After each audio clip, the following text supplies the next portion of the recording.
टिक news. जी हाँ, NCP supremo Sharad Pawar ने सोनिया गांधी को सबक सिखाया है। नमस्कार, आप देख रहे हैं टिक न्यूज।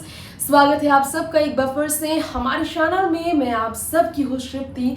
फिलहाल आपको बता दूं कि कैसे किस प्रकार से एनसीपी जो है कांग्रेस के खिलाफ हमलावर हुई है। पहले भी एनसीपी और कांग्रेस के बीच फूट की खबर पहुंच चुकी है। महाराष्ट्र में जब शिवसेना एनसीपी कांग्रेस के गठबंधन की एमवीए यानी कि अघाड़ी सरकार थी, तब भी कांग्रेस के तमाम समर्थकों ने, कांग्रेस के कार्यकर्ताओं ने, नेता दलों ने एनसीपी के खिलाफ, शरद पवार के खिलाफ, एनसीपी सुप्रीमो के खिलाफ, एनसीपी गुट के खिलाफ हाईकमांड सोनिया तक शिकायतें पहुंचाई थी और कहा था कि एनसीपी कांग्रेस के पीछे छुरा घोंपने का काम कर रही है।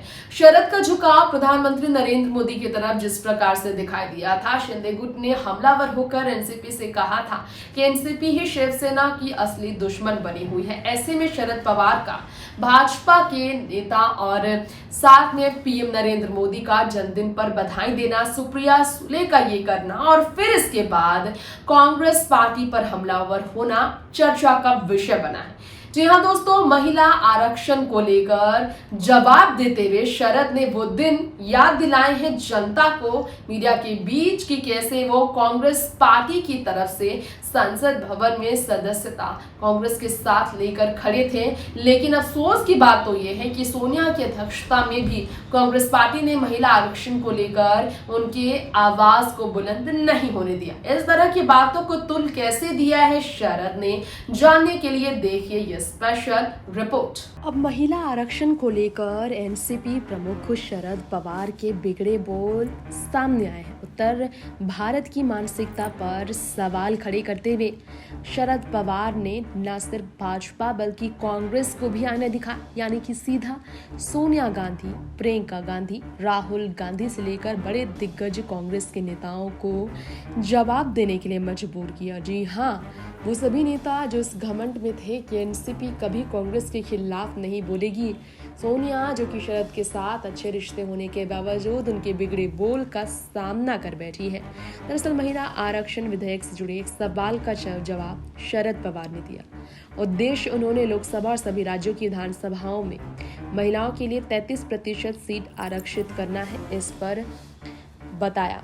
महाराष्ट्र के नेता अक्सर उत्तर भारत को लेकर बयान तो देते हैं। अब ताजा बयान राष्ट्रवादी कांग्रेस पार्टी के अध्यक्ष शरद पवार का जो सामने आया है, उसकी बात की जाए तो उन्होंने खोलकर इस पर बात की। उन्होंने कहा कि इस तरह से पुणे में डॉक्टर एसोसिएशन द्वारा आयोजित एक कार्यक्रम में कि उनकी बेटी और लोकसभा सांसद सुप्रिया सुले भी जब मौजूद थी, तो महिला आरक्षण विधेयक से जुड़े सवाल पर जवाब देना जरूरी है। वह इस मुद्दे पर संसद में तब से बोल रहे हैं जब से वो कांग्रेस के लोकसभा सदस्य थे। महिला आरक्षण विधेयक को लेकर संसद की मानसिकता विशेष रूप से उत्तर भारत की अनुकूल नहीं रही है। याद है उन्हें कि जब वो कांग्रेस का लोकसभा सदस्य थे तो कांग्रेस के होने के बावजूद वो संसद में महिलाओं के लिए आरक्षण के मुद्दे पर बात करते थे। भाषण पूरा करने के बाद एक बार वो पीछे मुड़े और उन्होंने देखा कि उनकी पार्टी के अधिकांश सांसद उठकर चले गए। इसका मतलब उनकी पार्टी के लोगों के लिए भी ये पचनीय योग्य नहीं था, यानी कांग्रेस पार्टी पर हमला बोला है शरद ने इस बार। शरद ने कहा वो महाराष्ट्र का मुख्यमंत्री थे तो जिला परिषद और पंचायत समिति जैसे स्थानीय निकायों में महिलाओं के आरक्षण की शुरुआत तो उन्होंने की थी। शुरू में इसका विरोध किया गया, लेकिन बाद में लोगों ने इसे स्वीकार कर लिया।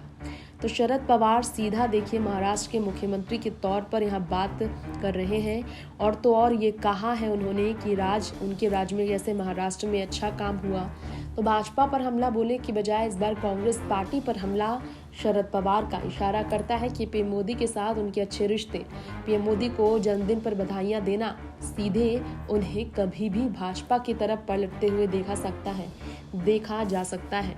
और कहीं ना कहीं कांग्रेस के खिलाफ बोलकर कांग्रेस के सत्ता के वक्त की बात करते हुए शरद पवार ने ये बात साबित कर दिया है कि वो मोदी जी पर कहीं ना कहीं मेहरबान है, क्योंकि कांग्रेस की आलोचना करना सीधे भाजपा के लिए फायदेमंद है। तो इस स्पेशल रिपोर्ट में आपने जाना कैसे शरद पवार जो है खास तौर पर सोनिया, प्रियंका, खासकर गांधी परिवार को अपने निशाने पर लेते नजर आए हैं। लेकिन शरद पवार ऐसा क्यों कर रहे हैं, बड़ा सवाल है। क्या महाराष्ट्र में शिंदे और फडणवीस की सरकार बनने के बाद एनसीपी को दूर दूर तक शिवसेना और कांग्रेस के साथ अपने गठबंधन में खास देखा जाए तो चमकता हुआ राजनीतिक सफर दिखाई नहीं दे रहा? क्या लोकसभा चुनाव 2024 में पलट जाएगी बाजी भाजपा की ओर? क्या एनसीपी का बढ़ रहा है कदम? तमाम है सवाल जिसे लेकर असमंजस में शरद ने जनता को रखा है। फिलहाल वक्त हो गया है आपसे इजाजत लेने का। ऐसी ही तमाम देश दुनिया की खबरों के साथ जुड़े रहने के लिए देखते रहें टिक न्यूज। नमस्कार।